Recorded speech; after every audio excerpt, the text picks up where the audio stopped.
está começando o Religar e Conhecimento e Religião.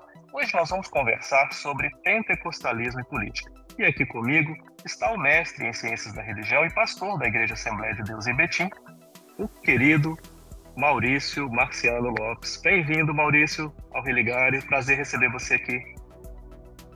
Olá, Flávio. O prazer é todo meu. Obrigado pelo convite. E você já conhece o nosso canal no YouTube? Procure por Religar e Conhecimento e Religião. Inscreva-se em nosso canal, marque no sininho para sempre ser avisado de quando sair um novo programa. E sempre que você gostar do Religar, compartilhe o programa, curta os programas Religar lá no nosso canal no YouTube. Nós estamos também nos desenvolvedores de podcast. O formato podcast te ajuda a sair por aí ouvindo o Religar e acompanhe também o podcast do Religar no seu desenvolvedor favorito. Maurício, como eu disse, então, uma alegria estar com você aqui. Acompanhei a sua pesquisa logo lá no início e agora fiquei sabendo da conclusão do seu programa. A gente está aqui para falar da sua pesquisa sobre pentecostalismo e política, estudando a Igreja Assembleia de Deus, especificamente em Betim. Parabéns para você, para o seu orientador, professor Wellington Teodoro. Conta para nós um pouco da Assembleia de Deus, para a nossa telespectadora, para o nosso telespectador se orientar um pouco do início. Já são mais de 100 anos de Igreja Assembleia de Deus no Brasil, não é mesmo, Maurício? Então, Flávio, a Assembleia de Deus, a sua origem é ali no Belém do Pará, com a chegada dos missionários suecos, Daniel Berg e Gunnar Wingre. Então, com a recessão que havia ali na Suécia, eles migraram para os Estados Unidos. E é bem como o Gideon Freire de Alencar, 2019, ele fala que o pentecostalismo brasileiro é um pentecostalismo híbrido, porque ele nasce nos Estados Unidos e é trazido para o Brasil por suecos, né? E eles, através de revelação, porque a Assembleia de Deus, eu digo Assembleias de Deus, porque Marina Correia, na sua obra de 2018, ela vai dizer que as Assembleias de Deus têm um ministério específico e é muito especial essa questão desses ministérios, porque, para além do carisma dos pastores, o ministério da Assembleia de Deus é diferente dos demais, pois o ministério da Assembleia de Deus se divide em diversos ministérios, né? Então, não é um único ministério. Então, tem uma convenção geral e tem convenções estaduais, mas os ministérios localizados, eles são muito importantes para compor, para que essas convenções sejam existentes, né? E Maurício, você falando então que tem esses vários ministérios, a importância disso para o funcionamento da igreja, e como você disse, começa lá em Belém do Pará, no início do século XX, como é que se deu então a chegada, né, desses missionários aqui na região de Minas Gerais, especialmente na região metropolitana de Belo Horizonte? Quando, em 1911, ali já havia um trabalho mais consolidado, porque a Assembleia de Deus, ela só vai se tornar, né, Assembleia de Deus em 1918, né, com essa razão social. E os missionários, Daniel Berg e Gunnar Wingre, que são os dois pioneiros, né, e eles tiveram uma visão, e como missionários, eles tiveram uma visão de ampliar o trabalho. E eles foram abrindo trabalhos e ordenando pastores, né? E obreiros, cooperadores, que somavam juntamente com eles. E a Assembleia de Deus, ela não ficou limitada ao estado do Pará. Mas, como você disse aí também sobre em Minas Gerais, aqui em Minas Gerais, a Assembleia de Deus chega em 1927. Em 1927, ela chega aqui com o missionário, que era até um colombiano, chamado Clímaco Bueno Asa. E ele vem para aqui com sua família. E, ô Flávio, esse missionário, ele é ordenado pelo missionário Gunnar Wingner, né? E é da confiança dele. E ele chega aqui e a igreja, ela se situa aqui no centro de Belo Horizonte, na Rua Peçanha com a Rua Paraíso, e ali na sua casa começa um trabalho, né? E ali começa os primeiros convertidos. E um desses primeiros convertidos aqui em Minas Gerais, convertidos à Assembleia de Deus, era um militar chamado José Alves Pimentel, que foi braço direito do missionário Clímaco Bueno Asa aqui em Minas Gerais.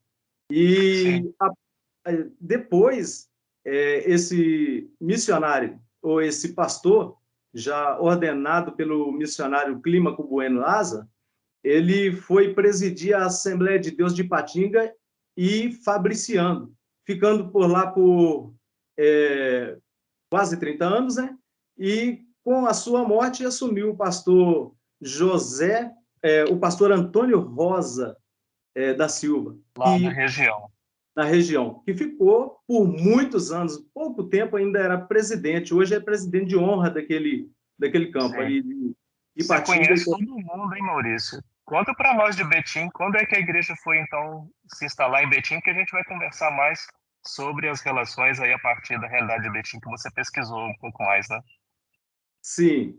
Então, a igreja em Betim, ela ganha um corpo a partir também de, então, a emancipação do município Capela Nova, porque aqui até 1938, o município Capela Nova pertencia à cidade de Esmeraldas, Minas Gerais.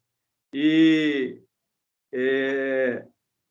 com a emancipação desse município Capela Nova, também a cidade começou a ganhar algumas pessoas que saíam das suas localidades para vir para Betim. Então, em 1938, nós temos aqui os primeiros passos da Assembleia de Deus de Betim. Como que isso aconteceu? Tinha já alguns membros da Assembleia de Deus de Betim? Não, não tinham. Então, aqui em 1931, precisamente em 12 de dezembro de 1931, o governo federal ele decidiu que algumas unidades de federação, incluindo Minas Gerais, teria a fundação, receberia uma casa de saúde para tratamento e para erradicação daquela doença, a hanseníase, né? Então, esses irmãos, eles saíam de outras localidades, como Governador Valadares, Mendes Pimentel e tantas outras localidades, eles vinham para Betim, mas eles não tinham um lugar para congregar, eles já chegavam aqui, lá nas localidades de origem, eles eram pessoas, membros das Assembleias de Deus lá. E as Assembleias de Deus de Betim, a Assembleia de Deus de Betim, ela teve o seu início com os irmãos e parentes desses irmãos que vinham tratar aqui de hanseníase. E lembrando também que essa unidade de federação, a qual nós temos Minas Gerais e tantas outras aí, as unidades federações, que receberam essa casa de saúde, foi por intermédio da política sanitarista do médico e cientista Oswaldo Cruz. Então, Betim ele é privilegiado, né, por essa casa de saúde, né, e que se instalou no bairro Colônia Santa Isabel.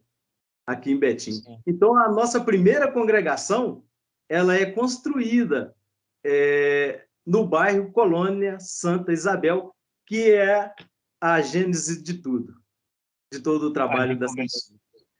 A gente vai ter mais o que falar sobre a Igreja Assembleia de Deus em Betim, no Religares de hoje. Eu converso com o Maurício Marciano Lopes, ele é pastor da Igreja Assembleia de Deus e mestre em Ciências da Religião pela PUC Minas. Nós vamos fazer um rápido intervalo, mas voltamos já.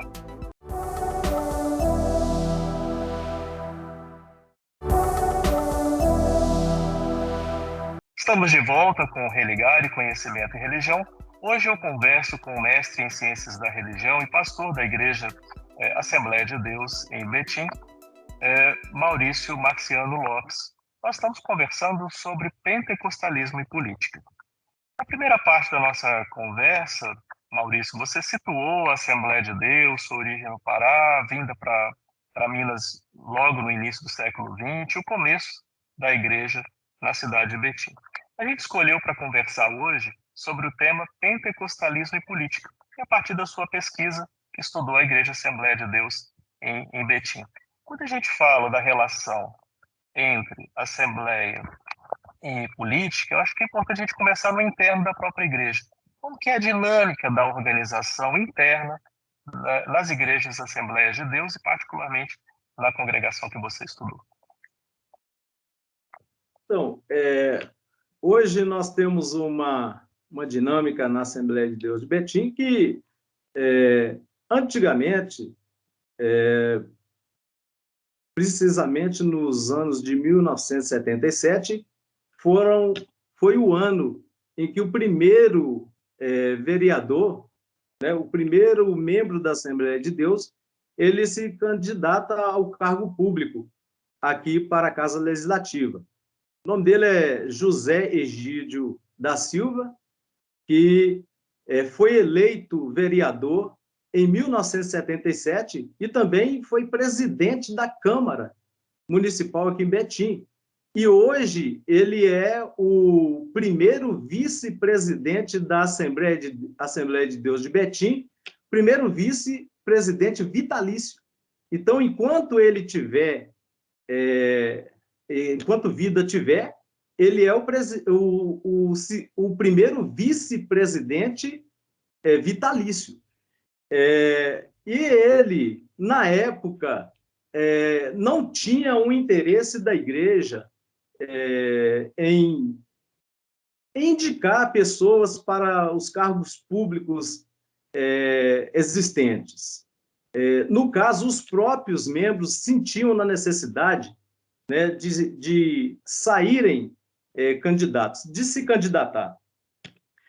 Então, ele fica de 1977 a 1982.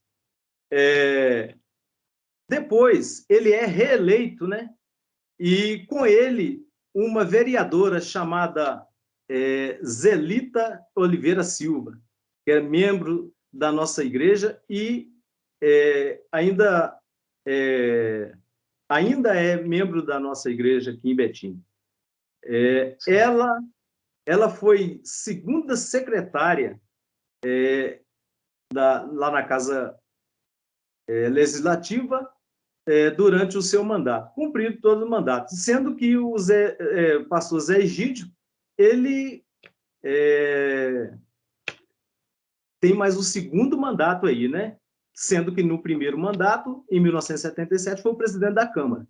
E assim segue. E depois de 1982, que durou até 88, esse mandato, nós não tivemos mais, assim, até 2009, nós não tivemos uma representação na Casa Legislativa aqui em Betim.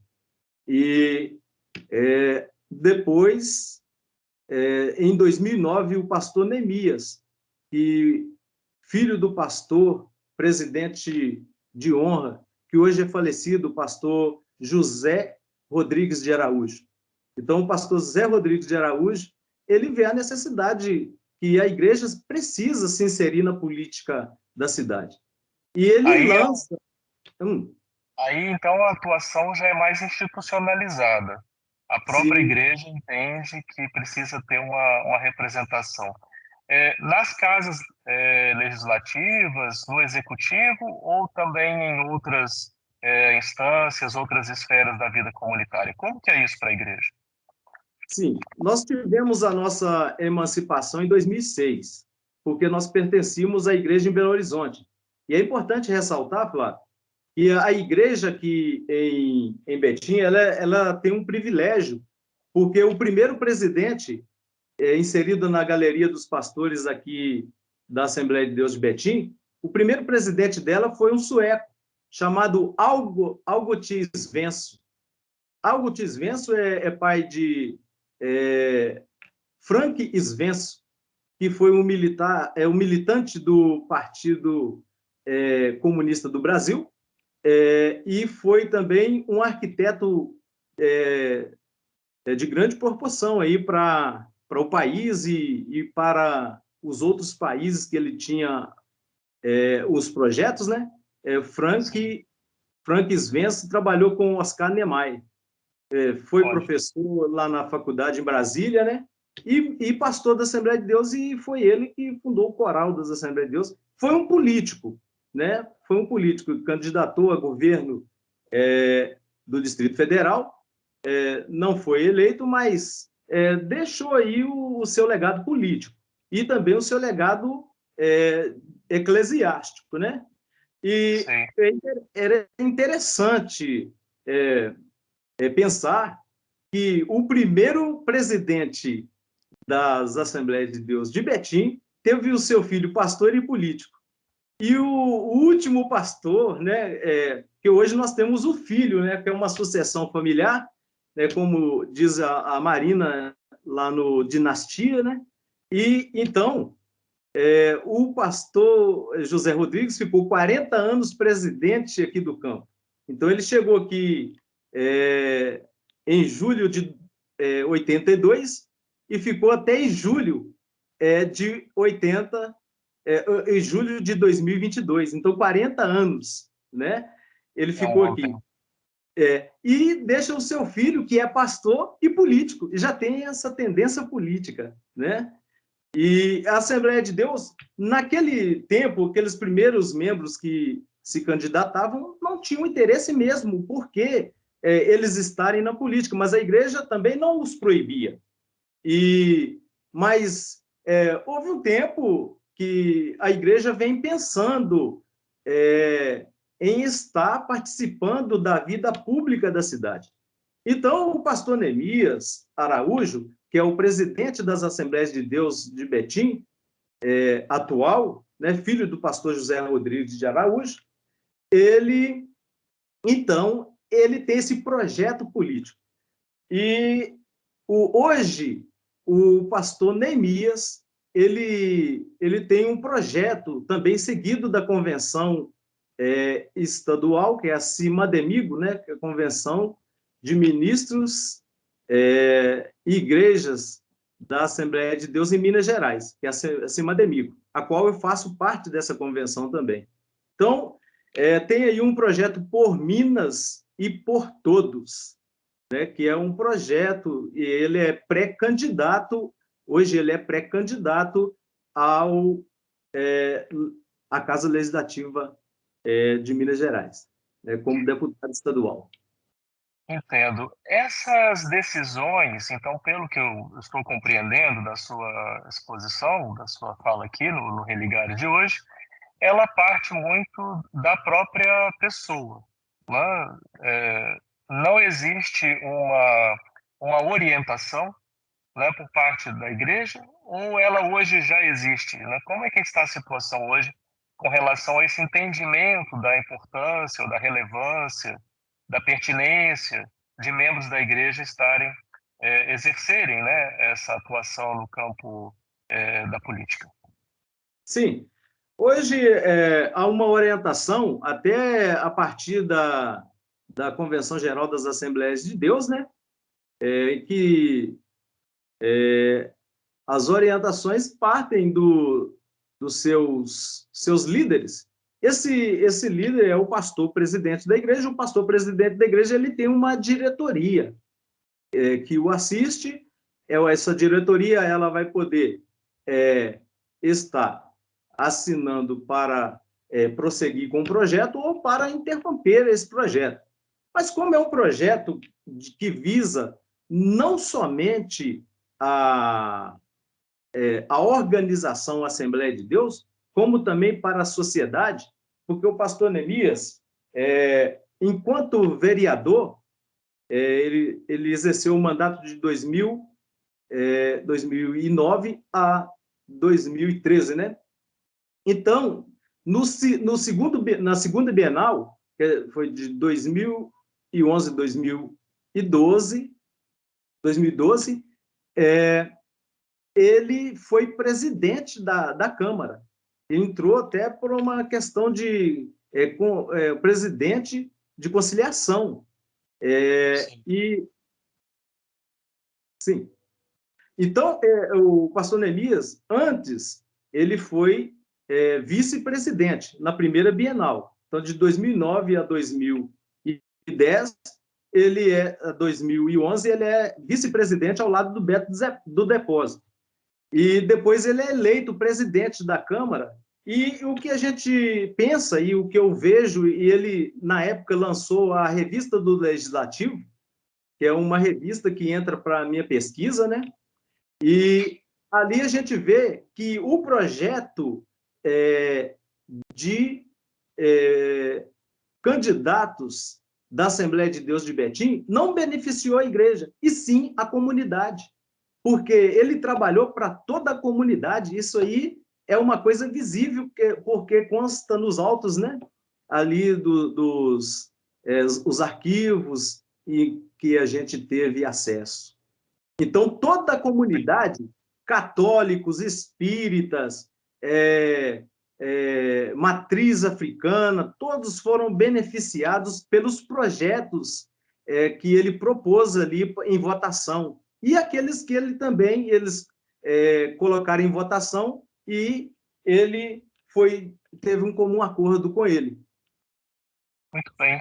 Bom, você traz muitas informações de dentro da própria instituição, né? Você faz parte, você é membro, é um pastor na Assembleia de Deus. Termino agradecendo, cumprimentando pela pesquisa que você realizou e agradeço a sua participação aqui no programa Religare. O programa Religare é um projeto de extensão do Programa de Pós-Graduação em Ciências da Religião da PUC Minas. Você pode conhecer as nossas atividades e cursos. Acesse a nossa página que está em pucminas.br/ppgcr. Religare de hoje fica por aqui. Obrigado pela sua participação. Um abraço muito cordial. Até a próxima semana com mais um Religare, Conhecimento e Religião.